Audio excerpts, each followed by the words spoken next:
Good morning. Thought I might start by mentioning my observations with the haiku essays. I've been working my way through more of them, and I've seen some issues that have popped up. A few people are still not getting to the 500 words that's expected for each of the essays. So one paragraph is not going to do it because we have, in each case, 3 different points that you need to cover. Another thing actually relates to what we talked about last time in terms of Bodhidharma students. If you tell me what I told you without showing any evidence you've actually looked at the text, many of the texts have been posted on Canvas. And then, of course, we have our 3 textbooks. So each of the questions relates to a specific reading that we've been discussing. So some of the text is included on the PowerPoint, but there's more than what is found on the PowerPoint. So if you're like Mr. Skin, the first student that we talked about, Bodhidharma's candidates for the patriarch, that's very superficial. So it's going to put you at the C range at best. If you want to get a B or an A, you're going to have to dig deeper. And particularly, you have to show some acquaintance and citation of the texts in support of whatever claims that you're making. So I don't know if anybody has any questions, general or specific questions, but I'd be happy to answer them now, or you can contact me individually. Any questions about that?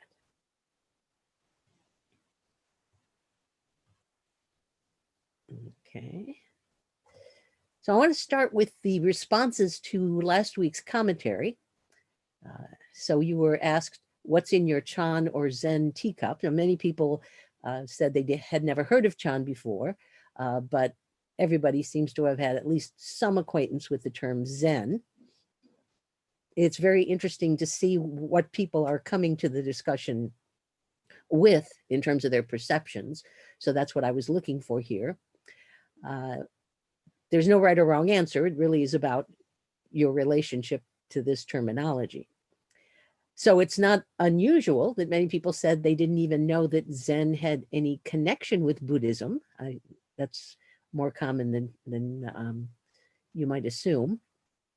And then there were a lot of phrases that kept popping up. A trance state, a way to arrange furniture, a type of garden. Direct quotes, a state of calmness free from distraction, calmness and relaxation, clarity, peace, and minimalism. Minimalism, I think, goes back to the furniture arrangement. Tranquility, peace of mind, balanced emotional state, mysticism. So this is the kind of question and response I think that might be very helpful in terms of the final exam. So I might be asking you to compare your teacup response to where you are at the end of the semester. Any questions about that? Okay, there was one response in particular that I thought was very helpful in terms of our discussions. So I put it up further where we had discussed things.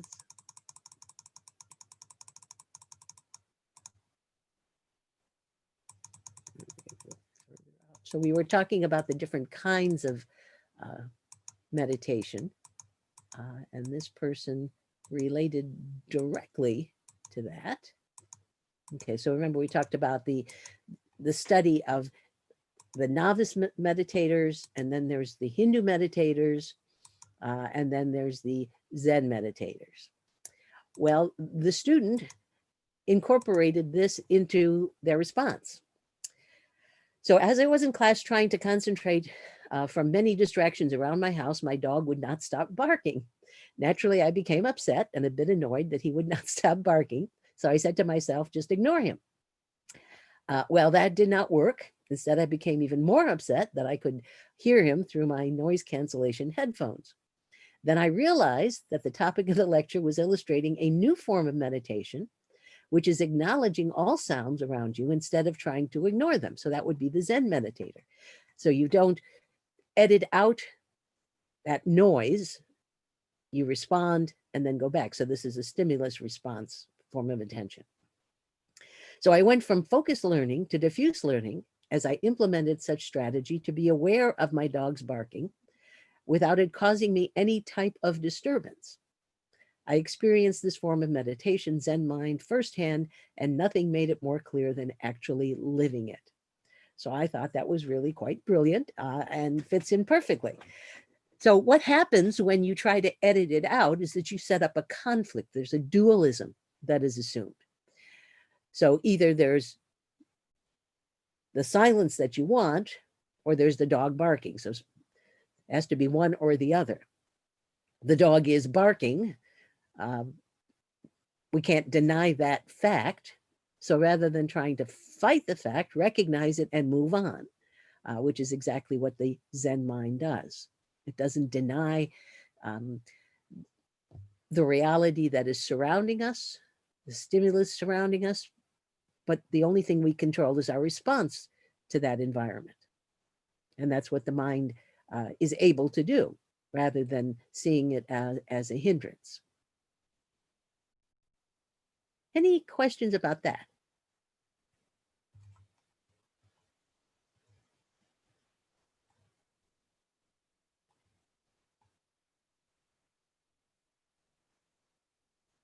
Okay, so let's move ahead. So we went through Bodhidharma. There's our skin and so forth. Looked at his restatement of the Fourfold Noble Truth in very different kind of terminology, making amends for injustices, accepting worldly conditions, not craving, so eliminate the tana to eliminate the dukkha, and not using the same terminology we saw earlier, but the underlying message is the same. And then finally practicing the Dharma. And so I think we were beginning to look at the issue of the two forms of meditation. So you are hopefully somewhat familiar with the Vipassana, which is the text that you've been reading. You'll notice the spelling is a little different. This Vipassana terminology is from the Sanskrit. The Vipassana in your text is from Pali, but is talking about the same thing. Also included the Chinese characters because we're now looking at China. So before the Vipassana, there is the Samatha. Samatha is stopping. And if you look at the Chinese character, that's really what it's trying to show us, that you're stopping at a particular point. So before you can have the insight, which is what is found within Vipassana, you need to calm the mind. So this relates to all the problems we've been discussing in terms of the thought coverings, all that talk going on in your mind. So a cessation of the cognitive set, of the thought coverings, of the perceptions. And that cessation leads to tranquility or calm abiding. So that seems to reflect some of the teacup responses that people have. So in order to have that cessation, we're also entering the mode of great doubt. So doubt what you think you know. Again, we could go back to the Kalama Sutta, where the Buddha says, you know, you've got all these sources of information. So first step back and suspend your belief in any of them. And so that's the wisdom component. But, and we talked a little bit about this last time, we have to have the wisdom gone beyond, which would be compassion. And that would be the great death, which sounds horrible, but it's actually the great death of delusion. So once you calm down the mind and let go of all of those perceptions, those building blocks of delusion, then you can look at the mind and how it's functioning. So this optimally should lead to clear observation or discerning insight. So the great death of delusion, including the delusion of self, which allows for the emergence of compassion. Okay. Any question about that?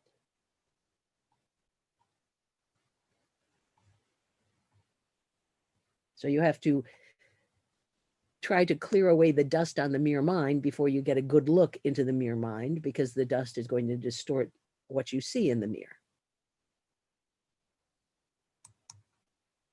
So the result is developing that mirror mind that is a clear reflector of reality. Otherwise, as we said, you get the distortion. And this is a contemporary Buddhist practitioner, Tenzin Palmo. And she talks about calm abiding as the cessation. So that's awakening to reality. She compares it to waters in a lake. The waters of the lake are calm. The mud, that is the distortions, sink to the bottom, but the mud's still there. We haven't addressed those underlying negative emotions. So this is Gautama before he becomes awakened. So he is able to experience that calm abiding, but he hasn't been able to free himself from the mud. In order to have the insight, the clear observation, the vipassana, then we get to the next step, which is awakening as reality. So it's awakening to reality assumes that self versus other. So that's still part of the mud. So in the insight, clear observation, doing whatever we do with the whole of the mind, what they call the one-pointed mind. So this would be the antithesis of multitasking. So just seeing what is there to be seen without any filters. And you can see how she responds to that. Professor? Yes. Could you explain the mud again? Okay, the mud would be the equivalent of the dust on your mere mind. So those would be the perceptions, those building blocks of delusion, what we assume, for example, Zen to be, rather than just trying to observe through the text what Zen is. So all those assumptions and in some cases prejudices that we take to our observation have to be calmed down. We have to suspend everything we think we know about whatever it is we're looking at. Okay, thank you. Other comments or questions here?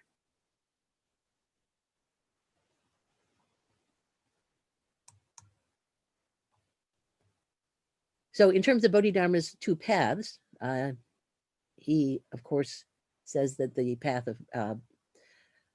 of practice is the one that he recommends. And so it's the just do it kind of approach. So the first three are part of the cessation, that is making amends for injustices, accepting worldly conditions, and not craving. That's the undoing. So undoing your mistaken perceptions or assumptions about reality. So that's the wisdom component. But the insight is the actual doing of something different. So now that you've gotten rid of your deluded views of reality and you have access to what reality is, awakening as reality, that's when the compassion is able to come forth, and that's the practice of the Dharma. So I'm going to take a look at a very interesting source here, Dr. James H. Austin. He's a neurologist, but also a Zen practitioner, has done many studies and published several books about this. These are just a couple of them that I mentioned here. And so he talks about the cessation, the samatha meditation, as the ceasing of executive control in the ego.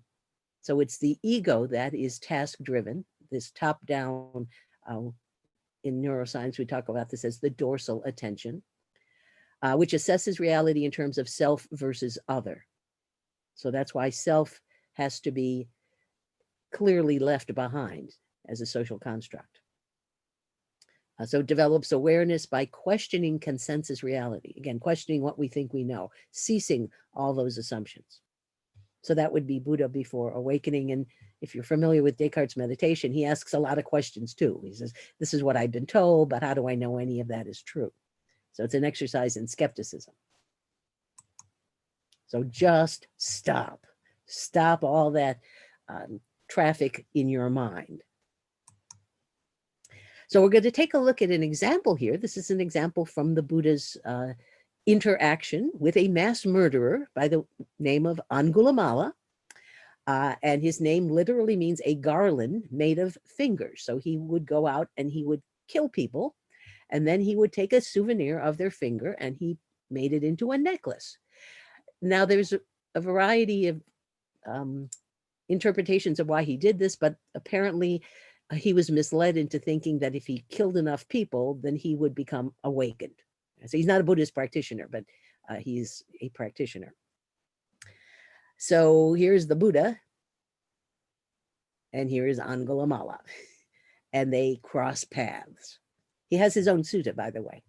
So this goes back to the early Pali texts. So what is necessary when you get to somebody like Angulimala? He has a task-driven attention on murder because he has been told, he has believed that this is what's going to get him to awakening. So he is very much focused on killing 1,000 people, obsessed with his task, racking up the kills and keeping track with his necklace. Now, what is the Buddha going to do to help him? Well, he can't make him awakened, but he incites cognitive dissonance, mental stress or discomfort experienced by an individual who holds two or more contradictory beliefs, ideas, or values at the same time. So he intentionally gets him to question what he thinks he knows. It's a more extreme example than we saw in the Diamond Sutra with Subhuti, but it's basically the same kind of issue. You have to suspend what you think you know when you're confronted with new information that conflicts with existing beliefs.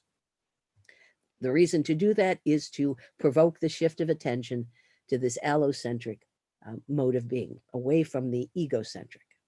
Okay? Is everybody clear about that? So in a way, we could say he's messing with his mind, but in a very productive way, getting him to try to let go of this deluded worldview he has, that murder leads to awakening. So this is actually from the sutta text. So the Buddha's walking down the road. He's warned, don't go down that road because Angulimala, the mass murderer, is there. And the Buddha just continues down the same road. And he does encounter Angulimala. And according to the way it's presented, I think there's a little bit of poetic presentation here. Angulimala is trying to catch up with him so he can make him his murder victim number 1,000. But there's something that's stopping him. Angulimala, though running with all his might, could not catch up with the Blessed One walking at normal pace. So this is already creating cognitive dissonance. Then the thought occurred to Angulimala. Isn't it amazing? Isn't it astounding? In the past, I've chased and seized even a swift-running elephant, a swift-running horse, swift-running chariot, swift-running deer. But now, even though I'm running with all my might, I can't catch up with this contemplative walking at normal pace. Now, we could see this as, some kind of miracle that the Buddha could outpace him, but we could also see it in terms of how the mind is running.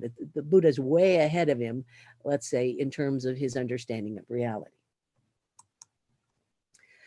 So he's getting tired, Angulimala. He stops, he calls out to the Buddha. He doesn't even know he's the Buddha, so he just knows that he's some kind of a spiritual practitioner. So he says, stop, contemplative, stop. And now we get the real cognitive dissonance. The response on the part of the Buddha is, I have stopped, Angulimala, you stop. So that's why we had the previous slide about just stop. Now this creates cognitive dissonance.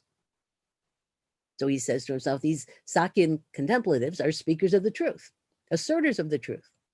And yet this contemplative, even while walking, says, I have stopped, Angulimala, you stop. So Angulimala is interpreting in terms of his physical movement, when in fact, the Buddha is referring to his mental process. And that becomes clarified in the next part. Buddha says, I have stopped Angulimala once and for all, having cast off violence towards all living beings. You, though, are unrestrained towards beings. That's how I've stopped, and you haven't. So he completely changes the entire context of their meeting. For Angulimala, it's another day trying to get another kill, but the Buddha is redirecting his attention to his mind and his relationship with other beings, and gets him to stop and think, what am I doing with my life? Going around killing not just people, but beings. Okay. So this opens the possibility for the next step. So once we have the cessation, the suspending of what we think we know, that redirection towards clear observation. So he can take a clear look at who he is and what he's doing. So this is bottom-up ventral attention, stimulus-driven, as we've talked about it, actually centered in the right hemisphere of the brain, which is automatically receptive to stimuli. And this opens up the allocentric perspective that reveals things the way they really are, without this filtered view of reality. So insight into what, particularly in Mahayana, is called suchness. So that's what the Buddha is providing, this opportunity to take a fresh look at reality. Now, in Tibetan Buddhism, they refer to this as to see things in a better way. So the different levels of perception, a very narrow, we talked about the 5 eyes, and you get a broader and broader view as you move along. So reinterpreting it, we could see that the stopping for Angulimala, stop thinking of yourself in opposition to the other. So he's like a predator going after his prey. Stop confining yourself to the role of serial killer. This is how he identifies himself. Stop stalking people like a predator, looking for a prey. So he's an opaque person. He's not seeing clearly.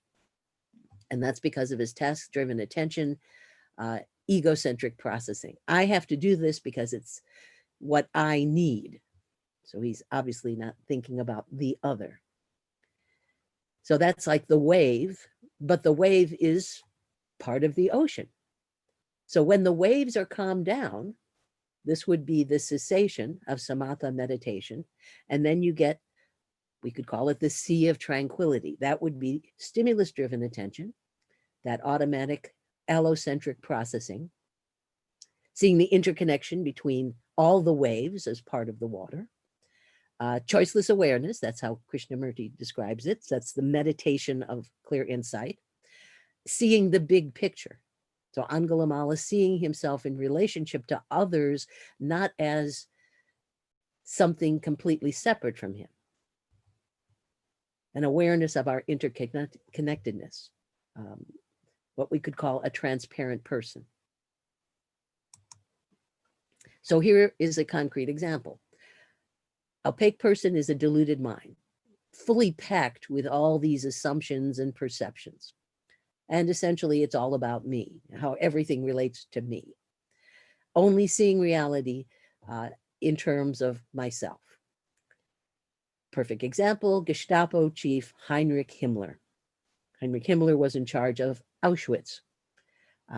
And he left behind some of his writings. And here was a little note he left to his wife. He's going off to his job at Auschwitz. And his job, of course, is to kill more people. And he says, I'm off to Auschwitz, kisses your Heine. So he has one relationship with his wife, and then there's all these other beings, not even human beings to him, that he's going to go and exterminate. Another comment he made, and I always wondered whether he let his mother know this, he says, believe me, if Hitler tells me to shoot my mother, I'll do that. So he's totally task-driven to promote the Third Reich. And Hitler represents the Third Reich. So whatever Hitler says, that's the right thing to do. Whether it's killing people in a concentration camp, or if he's told to, killing his mother. So this is someone who is, again, task-driven, egocentric, thinks that they're just doing their job. A transparent person, in contrast, would be emptied of all that conditioning and delusions. So they could actually see the reality fully. And this is what is known as the non-discriminating mind. So obviously the Nazis discriminated between beings who were worthy of life and those who were not, those who had to be eliminated to purify the human race. That's what they call the final solution. They were helping along evolution in their minds. Any questions about that?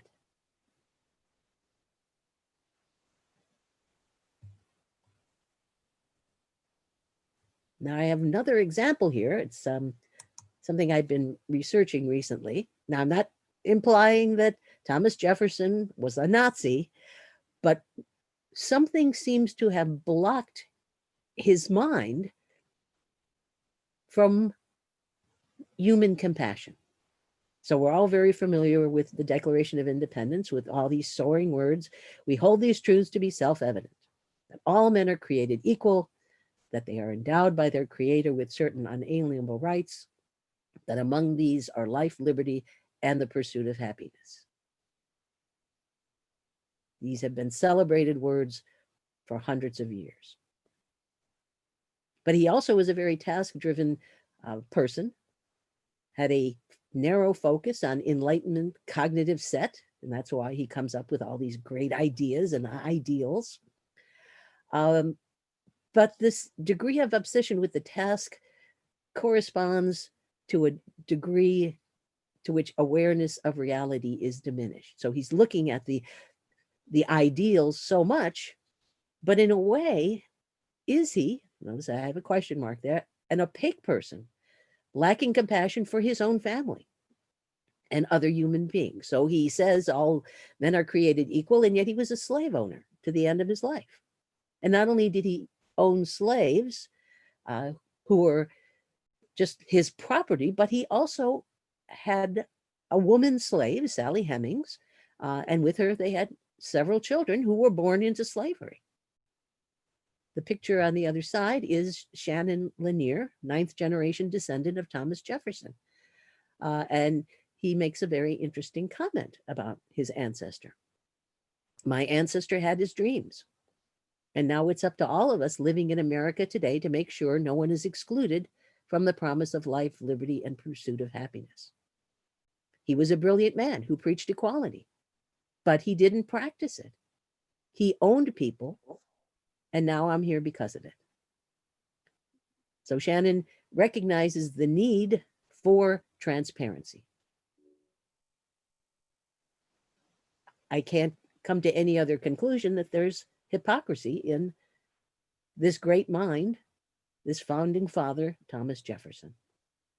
Where is the compassion, not just for other human beings, but for members of his own family?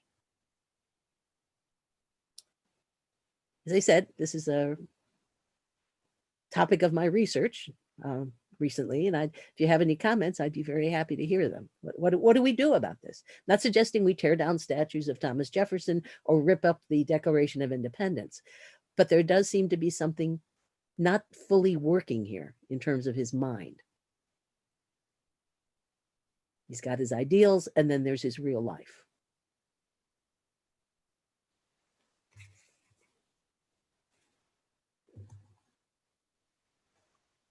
Any suggestions?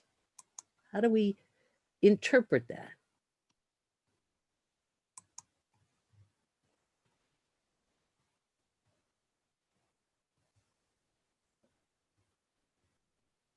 Is he so much into the task-driven notion of building this great nation of the United States that he cannot connect with what's right underneath his nose?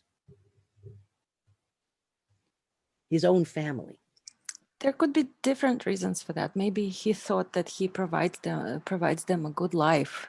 Like, we don't know those circumstances, how his slaves lived, how he treated them. Maybe he thought it would be best for them to be his slaves because he cared for them in the current environment.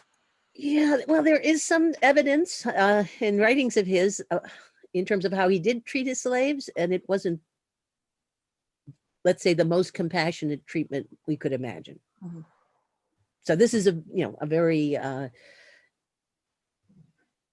difficult topic that people, including his descendants, have been revisiting. So it's from a Buddhist perspective, question. I'm trying to look at it in terms of how there's something missing in the development of his mind that would open up the resources of compassion that we're looking for in Vipassana. Professor. Yes.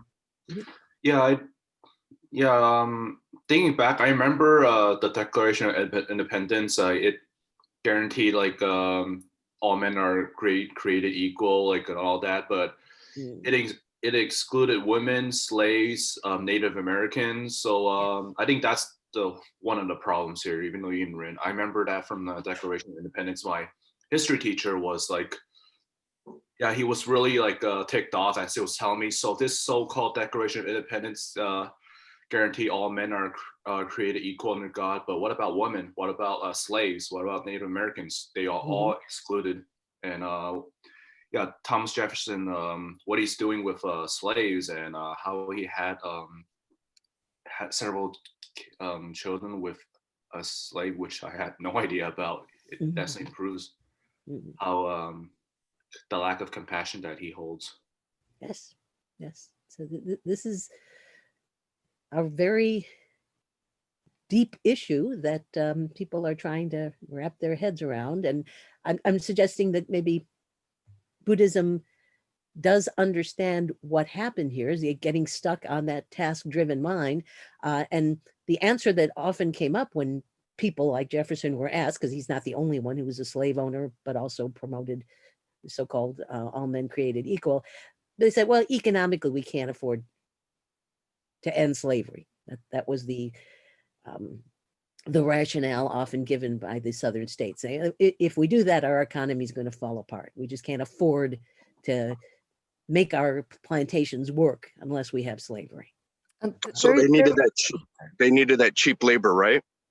Free labor in many ways. Right. You know, Well, so I got a question just to pose a counter argument right here. What if see in that time, so if there was racism or other people weren't established as being equal, what if he had some kind of cognitive dissonance in himself, in which obviously he was with a black woman, had black children, but then due to I don't know if this is true or not, it's just an idea that popped into my head. What if he had to kind of treat his people that way because it was a secret, and if it was known that he was doing these things, then it created some kind of cognitive dissonance inside of him and kind of resentment towards his own children, and this is why he acted out in this way.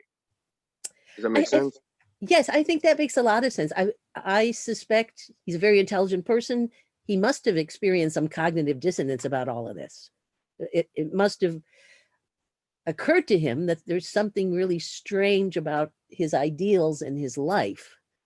And I think there's a lot of people working on that in terms of trying to get inside the mind of people like him. He's not the only one, as I said, who's in this kind of situation. Yeah. But if they would have come out publicly and stated all this, they would have probably been shunned, and all of this great works or these writings supposedly wouldn't have come to fruition because it would have been questioned by the man's ideologies and his actions, right? I think you're right. I think there was a lot of the end justifies the means. I'm sure that's how they often looked at it. That we're stuck in the society we can't control, you know, the way it's set up, so we just have to work with what we've got. Yeah. So I'm just suggesting that in Buddhism, there's another way to deal with that kind of cognitive dissonance. Other comments here?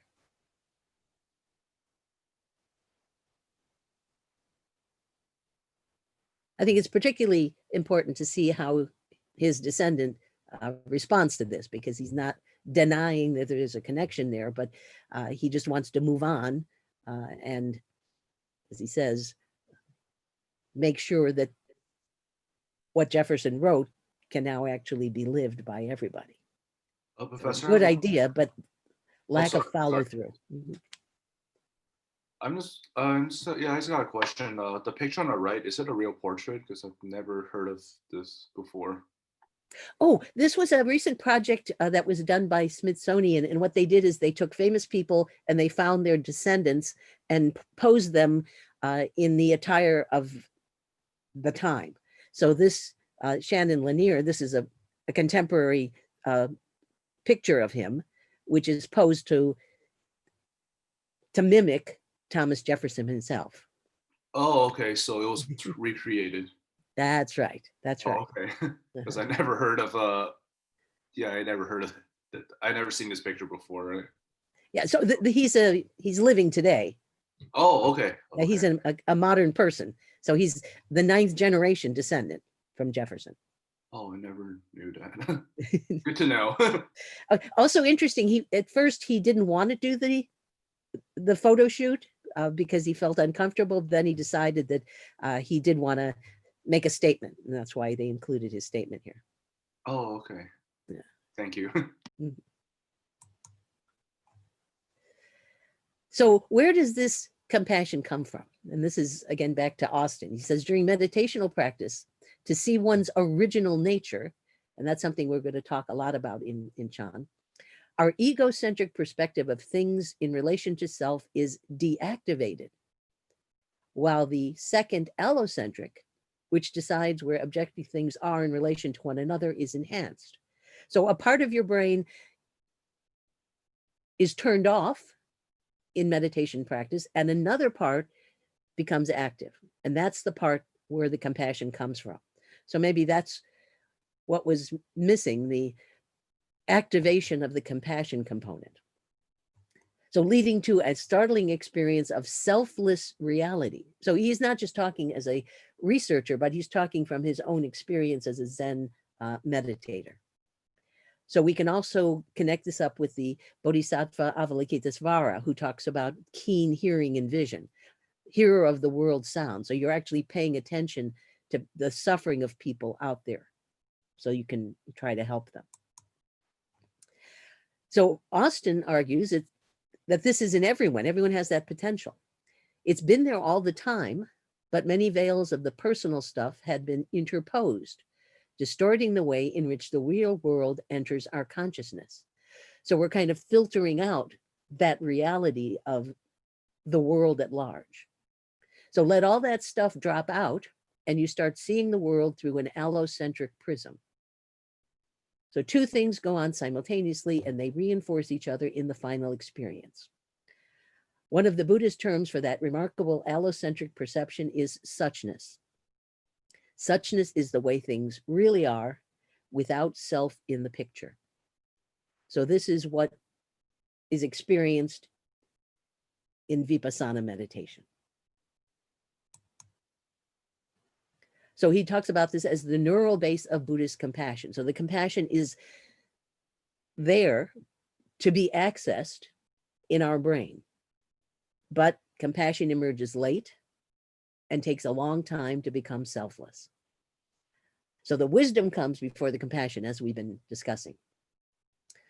When it does come, it does so because the individual has really lost a lot of fear and anxiety, much of which is inspired by the amygdala and the limbic system. So because we're afraid and worried about how things are affecting us, we can't, in our mind, think that we can afford to be compassionate. We have to look out for number one. So with that out of the way, our instinctual pro-social virtues emerge into consciousness. So this is a topic that is being debated among scientists. Do we develop the sense of relationship to others, or is it in a way wired into our brain? So he seems to be leaning more towards the wiring is already there, but has to be activated. So pro-social virtues emerge into consciousness and action. My own view is that these are innate and sculpted by evolution. So the argument has been made that compassion, especially towards other human beings, is a survival skill among the species. Okay, so this was the haiku essay, the seeing, the meaning, and the significance of meditation.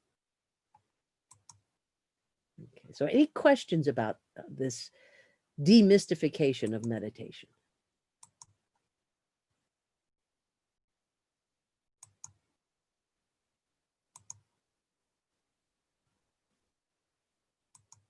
Because we have another topic to look at here.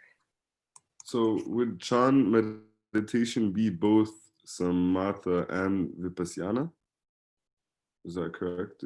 Oh, so samatha seems to be a form of meditation that the Buddha had learned before he practiced Buddhism.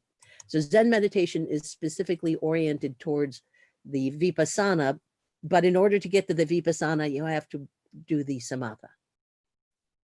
So yeah, so once you see, so Samatha first and then Vipassana. That's right. Yeah, you have to clear that dust off your mere mind, and then you're in a position to see clearly about what is Perfect. reality.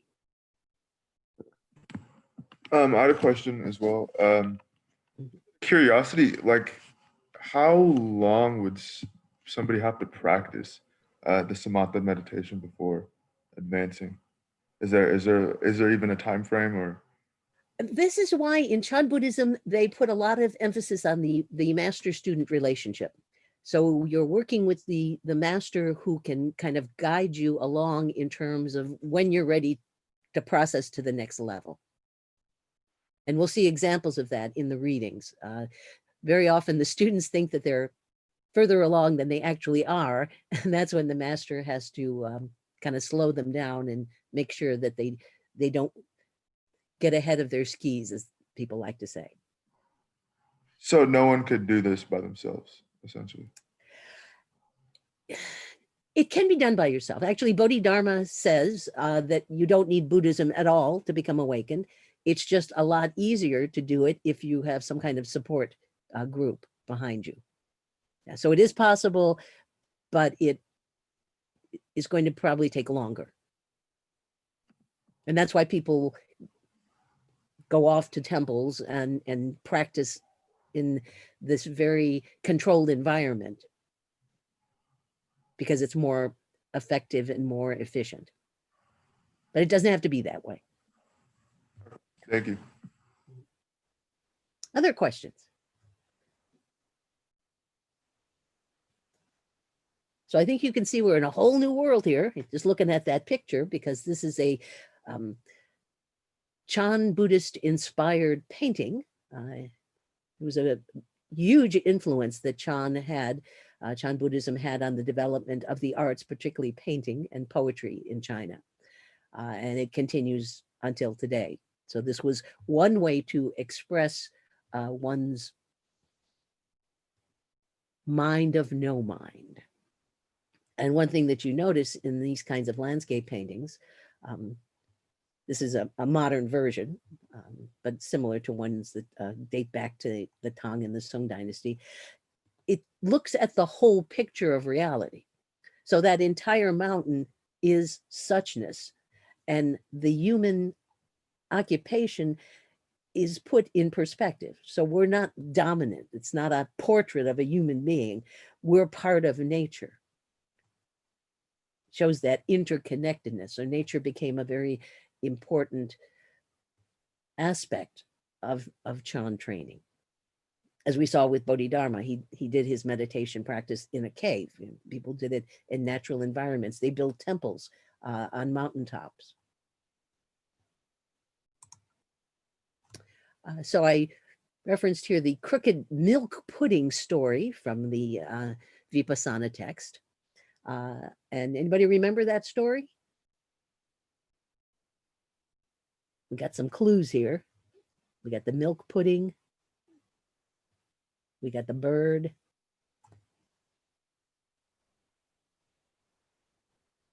Blind kid and his friend. Anybody remember that story? Was he trying to describe the color white or something like that? Right? Yes. He's trying to, his blind friend doesn't have the ability to see. And so the other friend is trying to give him some hints by talking about the color of the pudding and the color of the bird. But of course, the kid can't see it. And the conclusion is, if you do not have the faculty to experience reality as it is, it will always be crooked to you. Because when the kid feels the leg of the bird, all he experiences is the crookedness, and it doesn't help him to get to the sense of what is whiteness. Because he just doesn't have that faculty. So this is not making fun of blind people. It's just saying that you can be spiritually blind. You're blind in the sense that you don't have access to reality, but meditation is a way to open up that access. So Lisa Ho talks about Chan, says, Chan teaches that there is no fixed method whatsoever, only the individual's own perceptual subtle awakening, which is ineffable and beyond pursuit.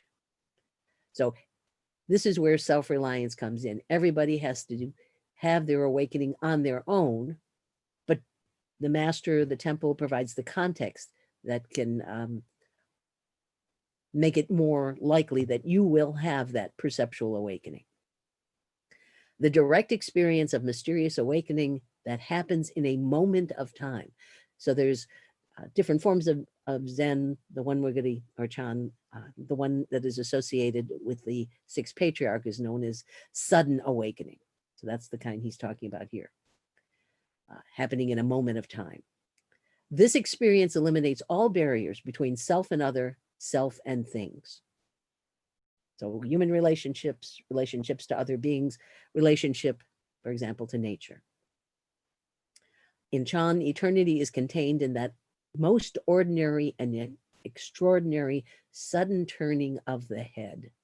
And that's actually a reference to that poem we looked at last week, where the young man is out there looking for his girlfriend during the Lantern Festival, and looking, the more he looks, he doesn't see anything. And as soon as he stops looking, he suddenly turns his head and he sees her.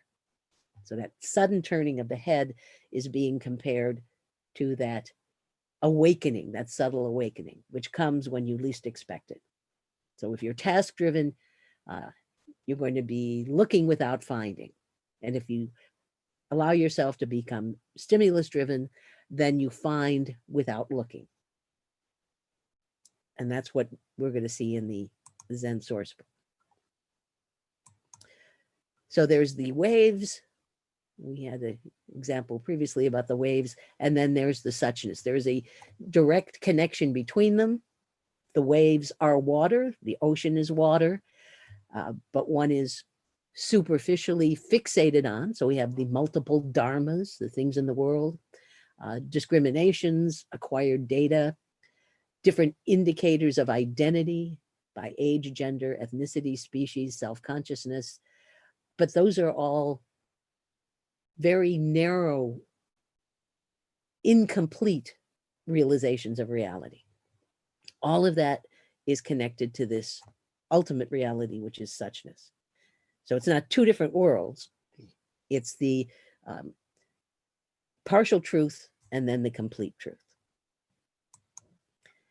Now in Huineng in particular, he's quite interested in how stupid people are actually intelligent, how those who are abiding or stuck on their delusions can become non-abiding. So this goes back to the Diamond Sutra.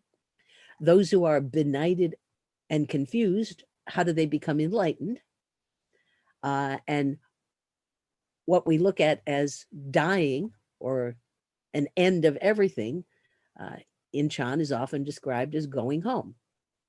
So there are different ways to approach who we are. So even though people might act stupidly, the assumption is that they have the potential to act in an intelligent way. Why do they act stupidly? Because they're stuck on this very narrow slice of reality. They're not looking at the big picture. So how can the monkey mind make the breakthrough? So they talk about the mind as the monkey mind, because like the monkey mind, it's always jumping around and trying to find something. It's task driven. It's looking for food usually. So you have to get that monkey mind to calm down. You have to have the samatha cessation so that you can get to the vipassana stage of clear insight. So the master's job is to crash the hard drive. So the hard drive contains all our acquired data, our cognitive set, our perceptions, our thought coverings, and that's what's holding us back. So you can see this guy is very frustrated, experiencing cognitive dissonance. So in a way, we could say that Chan is the express lane to awakening. If you're really serious, you take the Chan method, and then it speeds up the entire process. So let's get to the root of the problem. It's all those things you think you know about reality. So having your hard drive crash is actually good. It's like emptying your teacup, but at a higher level of tech. Everybody get a sense of that imagery. I put this up here because that's your machine mind, that mechanical thinking. That mechanical thinking is not going to get you to awakening. It's actually what's holding you back.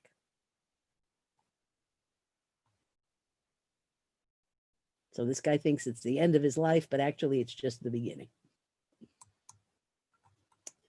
So there's monkey and cat Buddhism. And I think we might have talked a little bit about this. Did we talk about monkey and cat Buddhism before? Yes? No? I don't recall, to be honest. Okay, so probably we We didn't. discussed the monkey holding on to the parent, but I don't remember the cat part. Ah, okay. So cat Buddhism is what they call other power, and monkey Buddhism is self-power.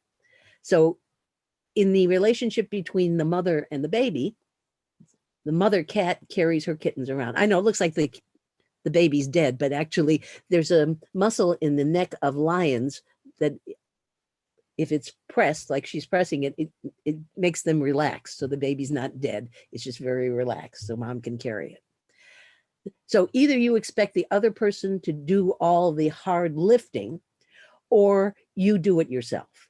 So in Chan, they take the approach of monkey Buddhism, self-reliance. So other power is a transitional stage. So you think you need someone to come and save me. So you think of the Bodhisattva as that savior, as the first responder, because you can't do it yourself. But in monkey Buddhism, you realize that all forms of Buddhism are ultimately self-power, self-reliance, because nobody can do it for you. You have to do it yourself. It's DIY. There are no other options. So you'll find certain forms of Buddhism that do seem to emphasize, for example, Pure Land Buddhism, you just call out to the Bodhisattva or the Buddha to save you. But what is missing there is that you actually have to call out to the Bodhisattva. So you're actually doing something when you think you're depending on someone else's power. You can never really get a free ride to awakening. So there also is an interesting connection between Chan and Taoism in early China. So we're looking here now at the third patriarch. We don't have any writings from the second patriarch. So the first patriarch was Bodhidharma in China. The second patriarch didn't leave anything for us, any text to look at. Third patriarch actually writes this book called Trust in Mind. So we're seeing that there's a different delivery of the message of Buddhist philosophy. There were many more people who are literate, therefore texts are available. We've got printing, obviously, in China at this time. So we're in the 7th century, late 6th to early 7th century. So this particular text is important because the philosophy of Taoism, which dates back thousands of years in China, recognizes a connection with Buddhism when it arrives in China, and Chinese Buddhists very often combined these two different forms of philosophy in order to get their message across. So oneness, equality, egalitarianism, suchness, interpenetration, these are the kinds of themes that are found in this very brief poetic presentation. So literally, the characters mean faithful, heart, mind, inscription. So we've got Chan, we've got Taoism, and Indian Buddhism brings together Taoism to create Chan. So there's a lot of discussion. Well, is Chan actually a Chinese form of Buddhism? Does it come from Indian Buddhism? Well, there is a continuity with what we saw in India, but there's also these new elements or terminologies of Taoism that are being used. So I just pulled out some of the most philosophically important messages here, but the non-discriminating mind. Just don't pick and choose. Don't make value judgments. To see the truth, don't be for or against. Don't choose sides. Likes and dislikes are the mind's disease. So these are all critiques of dualism.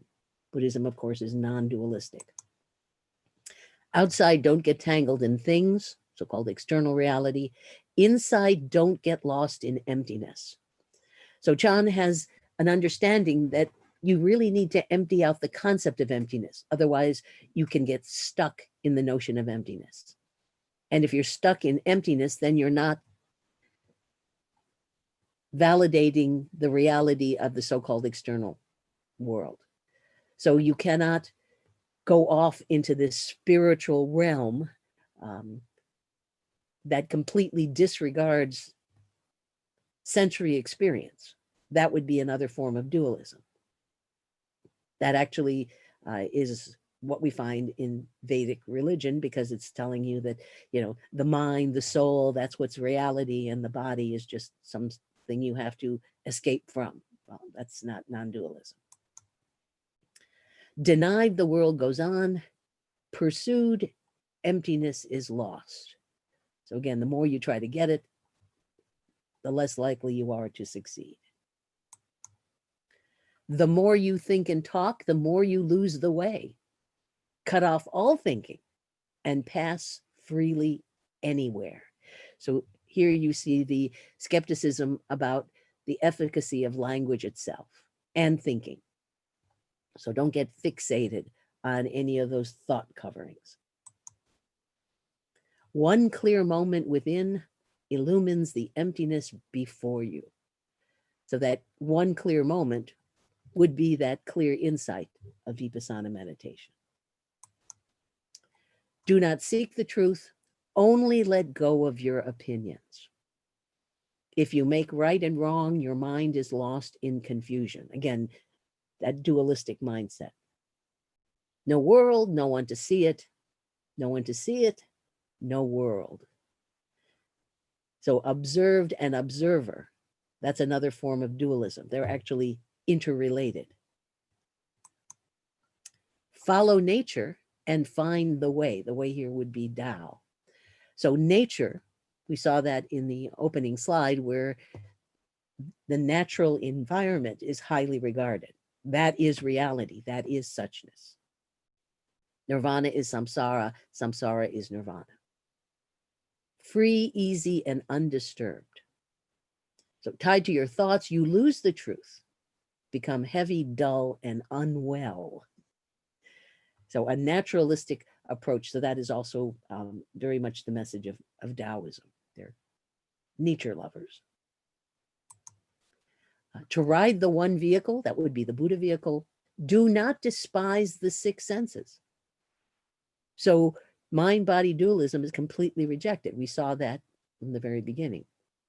Not despising the six senses, that would be the five senses, including mind, is already enlightenment. So don't reject physicality, thinking that spirituality or soul is somehow superior. Physicality is also part of reality. Illusions, flowers in the air, why try to grasp them? Win, lose, right, wrong, put it all down. Nothing is left behind, nothing stays with us. Bright and empty, the mind shines by itself. So the emphasis is in the mind. Again, that epistemological approach of Buddhism as a philosophy. To abide in this world, just say not to. Not to includes everything, excludes nothing. I think this is the clearest pronouncement of non-dualism.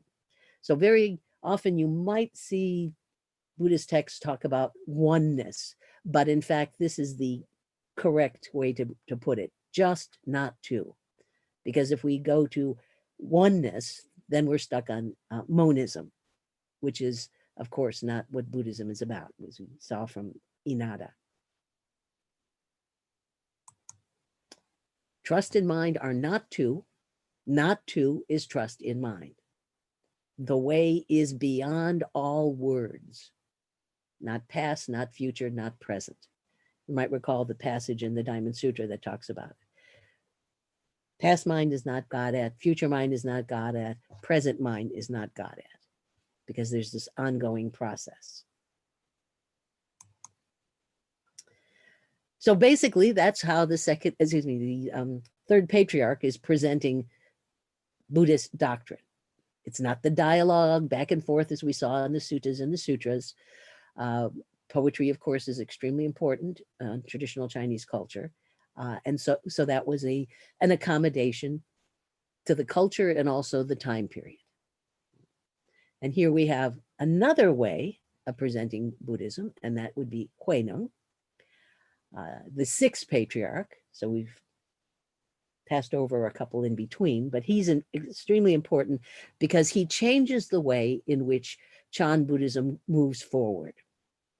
And we have a text which is designated as a sutra, which makes it equal to the texts we looked at in the past, which are basically assumed to be the words of the Buddha. So this is at a very high level. It's a special categorization for a text to put it at the same level as the words of the Buddha.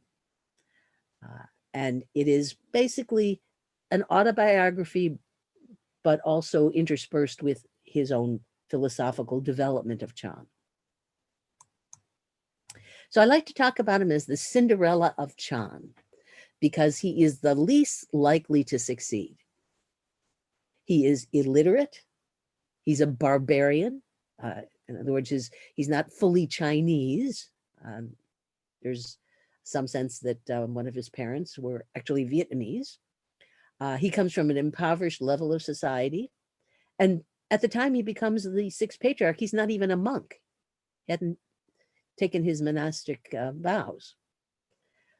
But all these things that seem to undermine the possibility that he could become the sixth patriarch also are reasons why he succeeded.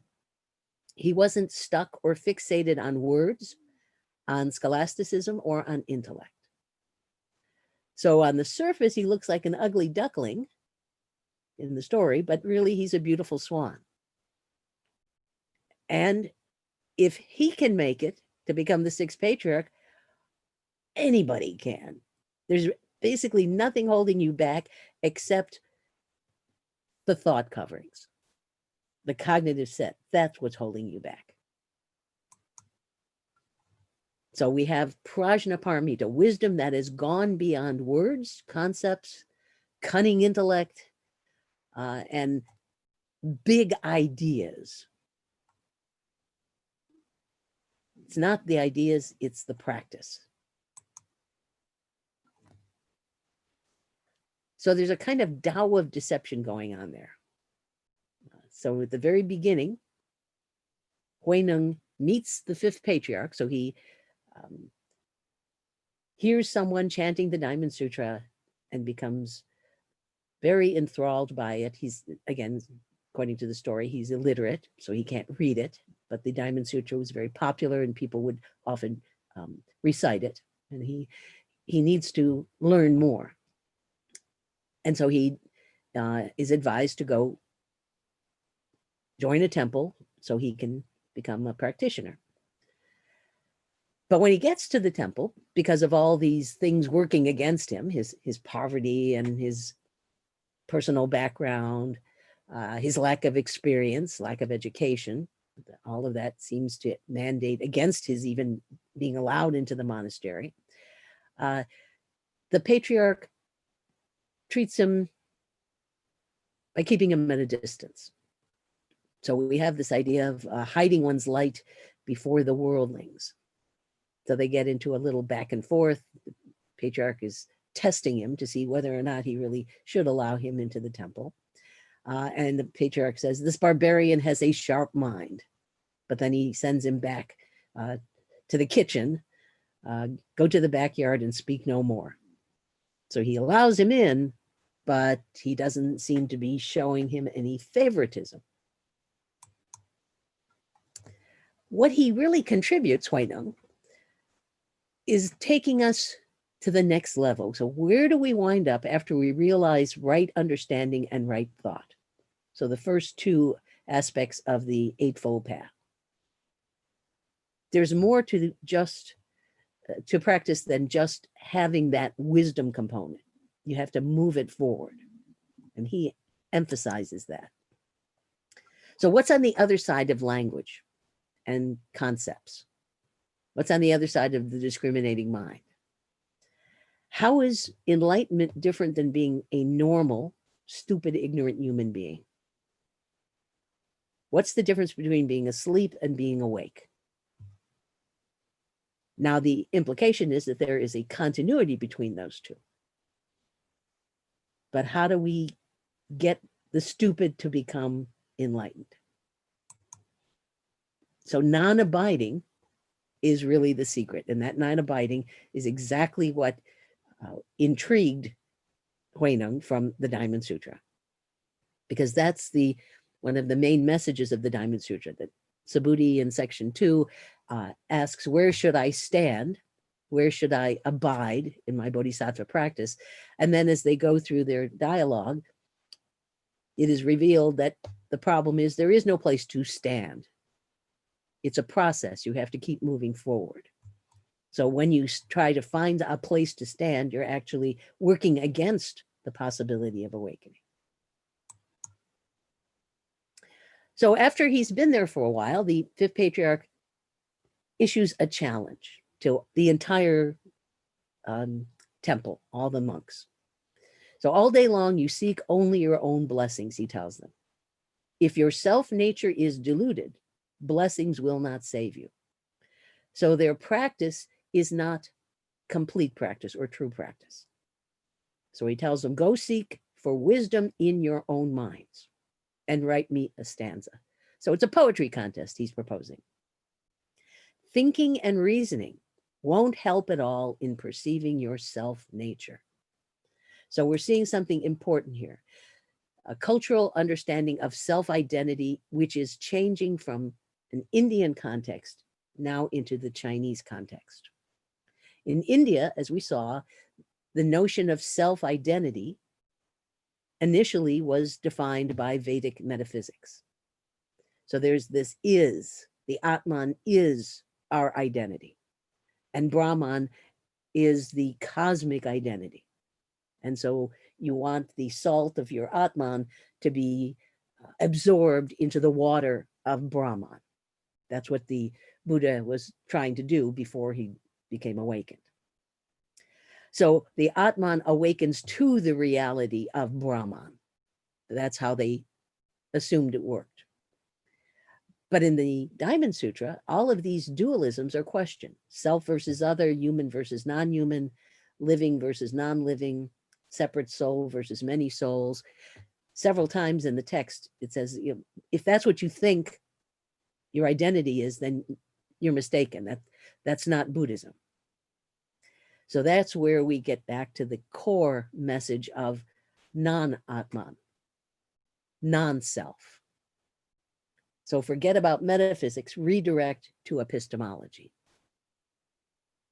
a dynamic process. So how do you make that shift from being asleep to being awake? Now in India, they had Atman. China, they don't have the notion of Atman, but they did talk in Taoism and Confucianism and then later Buddhism about inborn nature. So awakening as reality, you awaken to what you already are. So sometimes they call it the true self, sometimes they call it the self-nature, like the fifth patriarch did. So that notion of self would not work in India, but it does work in China. So in Taoist philosophy, your identity was based in nature. So you were one of the children of Tao, and therefore the mother Tao has already established what your identity is in relationship to nature. Confucian philosophy puts a lot of emphasis on human society. So your inborn nature is a moral nature, following the virtues that are associated with Confucianism, such as humaneness. In Buddhism, we also talk about nature, but sometimes it's called Buddha mind, sometimes it's called Buddha nature. So the terminology is changing, largely because of the cultural factors and the language that is available. So we only talked about non-self early on in Indian Buddhism, but now that true self is not to be confused with the Atma, but it is literally the nature you are born with, the identity you are born with. You just have to get back to that. And that's what he's actually saying. So thinking and reasoning won't help you at all perceiving your self nature. So we want him to go and try to find it. So how do we move from thinking to actually knowing? So another main character in the story is Shen Shou. He is the top student of the fifth patriarch. But the problem is that he is stuck. He's stuck on thinking. So everybody assumes he's going to win the poetry contest. So who's going to be the successor to the fifth patriarch? You have to be able to demonstrate it through your poetry. He does come up eventually with a respectable poem, but he puts too much attention on the language and the abstraction. He very much hesitates, not sure whether or not he should show his poem. He's afraid of failure. Well, everybody thinks he's a shoo-in. Why is he afraid of failure? He's obviously giving in to social expectations and ego. I don't want to disgrace myself in front of the whole temple. So he worries about how others are going to react. So the other monks say there's no use in us concentrating our minds to write the verse. The head monk is our instructor and is certain to be the winner. But as we said, he is conflicted. He's not sure if he has what it takes. So this is the poem he comes up with. It represents cognitive literalism, or taking concepts too seriously here. So remember, he's told to go and find your true nature. The body is the tree of enlightenment. The mind is like a bright mirror stand. Time after time, polish it diligently so no dust can collect. Now, there's nothing really wrong with what he says. This is the imagery that we've talked about previously. So they did think about the mirror as an image of your mind, and then the dust is what obscures our access to reality. But it's just so trite. There's nothing creative. There's nothing fresh about it. The patriarch already knew that Shen Shou had not entered the door to perceiving his own nature. So he looks at the poem and he says, this guy doesn't have it. Nonetheless, he praises the poem and he tells all the monks to learn it to realize the essence of mind. So there's a little bit of that Tao of deception going on. But privately, he actually tells Shen Shou, you have reached only the doorway and have not yet entered. Now you might go back to the second chapter of the Lotus Sutra where we have this door imagery. The function of the Buddha, the Tathagata, is to open the door to wisdom, show wisdom to others, cause them to wake up to wisdom, and induce them to walk the path themselves. So basically what the fifth patriarch is telling Shen Shou is, you're at the door, but you haven't walked in. So you see that wisdom. I showed you the wisdom, but you haven't taken the initiative to move forward on your own. So Huineng is a catalyst for change. That Chan itself, over a couple generations, has become pretty stagnant. So they started out with Bodhidharma having that experience of awakening, and now they've turned into a bunch of elites. They're competing with this poetry contest, which seems really strange. As we learn from the story, after Huineng is designated the sixth patriarch, he gets Bodhidharma's bowl and robe. Those are the symbols of your becoming a patriarch. And they chase him to try to get those physical objects back. Well, that's a very superficial way of looking at Buddhism.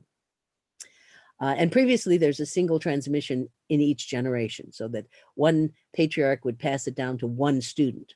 And now he's going to revolutionize Chan by having multiple transmissions. So we get exponential growth in the possibilities of awakening. But it looks like we're out of time now. So why don't we stop here and see if there's any questions that people have before we end. I haven't really cited any of the literature in my haiku essays. Would it be okay if I went through those, added some citations, and even reworded some things? Or Oh, would you- absolutely. I'm glad you brought that up. So you can resubmit any of the essays, and the final due date would be the last day of class.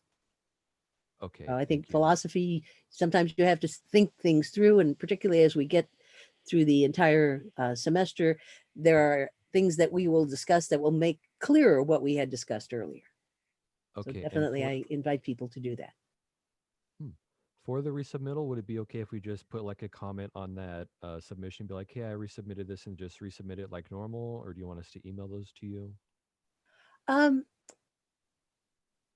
not sure how Canvas works. So it will allow you to go back in and add things, right? I think I can resubmit it. I'm just not sure how it actually works. Yeah, I want it to be the least Work. encumbering for you, because I know there's Mhm. get to the end, there's all kinds of things you need to do. So if you can insert it, I don't expect people to go back and rewrite the whole thing, but add additional material, because that's usually what is required. Yeah, you can't do that. You have to resubmit the whole thing. You can't go in and edit what you already submitted. Mm, Ah, okay. So okay. you would have to probably copy your text that's in there, edit it Mhm. somewhere else in Word, and repaste again the whole thing. Ugh, So Okay. it's like okay. that. Yeah, let I me can do look that, into thank that you. and see if there are any other options that we have.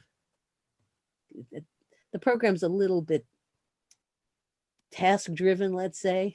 It gives us limited options. I'll see if we can find an easier way to do that. It Awesome. might, Thank you. if you have the text as a file already, it might be easier just to send it to me directly. And just add your addition. That's how I would do it before, that people would take their original submission and then they would answer questions or add additional material so that you wouldn't have to waste a lot of time on it. Okay. I don't mind just awesome. resubmitting because I write my work in a separate Word file anyway in the beginning. I have it Oh, okay. saved, so I could just resubmit. But I think that what he was asking is, do you, and I have the same question, do you get notifications when we resubmit, or do we need to let you know that we resubmitted? I do get Because it's email already updates. graded. Yes. Yeah, Yes. Yes. after you grade it and we resubmit, you get an update that we Yes. Yes. resubmit. It Okay, tells me that there's, Okay. okay, Nice. thank you. and it directs me to where it is. Yes. Mhm. Other questions? Okay, so we'll finish up with Huineng next time, and then we're going to move on to chapter 7 in the text, the Linji. He's the guy who says if you meet the Buddha on the road, kill him. He's interesting. All right, thank you.